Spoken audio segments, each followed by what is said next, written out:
When I first shot somebody, I remember the feeling of thinking, yeah, I'm a gangster, this is what gangsters do. And finally a gangster, you've got to, in my mind, you had to shoot somebody to be a gangster. Selling drugs is a drug dealer.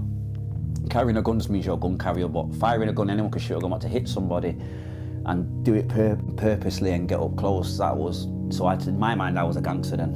And then the adrenaline and you get away with it. To me, it was just a part of it. This is what happens, people get shot. Don't cry about it, move on. It's part of that life.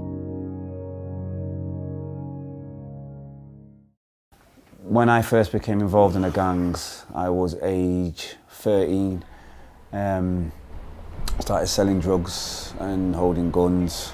By the time I was 15, I was shooting people and escalated to high up in the gang. This is a story of how one man walked away from crime and turned his life around.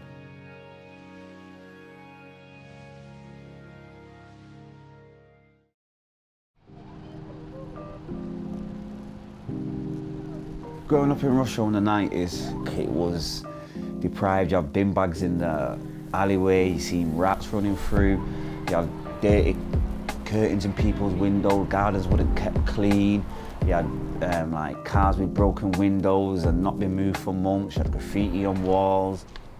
Today, Matthew is going back to a place that means a lot to him. Yeah, this is where I grew up, this is the house where I grew up. Heel Grove, me and my 3 brothers. How you seen him? We don't see each other for months, but times have changed around here as well. I live literally on across the road from where you used to live. See, so I live there. His I back still garden's live there. there. He's left. He's left. My brother would show me what drugs are, how you sell them, sit in his car, put his chain on, have a gun. All the girls and guys know your name, makes you feel like a man, makes you feel like you're hard, you're tough. During the 90s, Manchester was given the nickname of Gunchester, with criminal gangs on the rise in key areas across the city, including Longsight, Salford and Moss Side. The mindset of a gang leader, power. You have all that power. You can make a phone call and have someone dead. You can make a phone call. You can say one word and there's 5 people outside someone's house ready to kill them on your word. That's what I said, some people are really made for this, and how I got so good at it, watching him and listening to everything he said, like when he said, someone pulls a gun out with you, you make sure you go back that same day and shoot him. If someone comes to mum's house, you make sure you kick their mum's door off and put their gun in one of their people's faces. Basically, go 10 steps further than they're prepared to go. That's me, Gary, and a good friend of mine called Nathan. That's just after, that's 2003 when I got out and we went to see our friend who just got a life sentence, 3 life sentences for a murder. And that's the last picture of the 4 brothers before, that's a week before Gary passed away.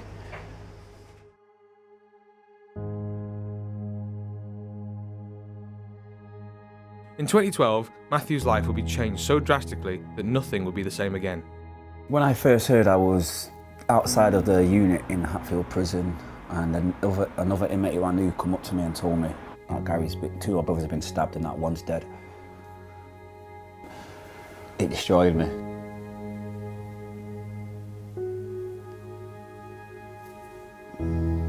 I'm a part of the reason he's passed away. What happened to my other brothers, and that just made me look at myself and turn to God and think, I need to change because I've been doing it all this way all my life and it's got me here. God surely got a bigger plan for me, and he has. Mwah. But when my little daughter was born and I held her, it was like, the same way I love Gary, I love my daughter, but even more. 4 bacon and that Friday. I have a balloon. Okay, did you have a good day? It was like, I don't know, holding the most precious thing that you could hold. You don't want to drop it, you don't want to rock it, you don't want to break it. There in the castle. Over there. Should we go and get him? Watch your percent. There you go. You better be right. You said he's there. Okay. She's my world. She's my universe. She makes me smile. To me, when I look at Anea, I see Gary, you know, because we lock eyes and the souls connect. Kiss, kiss. Mwah. Gonna go to Cheetos. You got Cheeto money? No. Right then, who's paying for it? You. There's a little princess. Say hello. Touch him. When I first had him in my arms, I went from there, the first thought was, I've got to be here for you.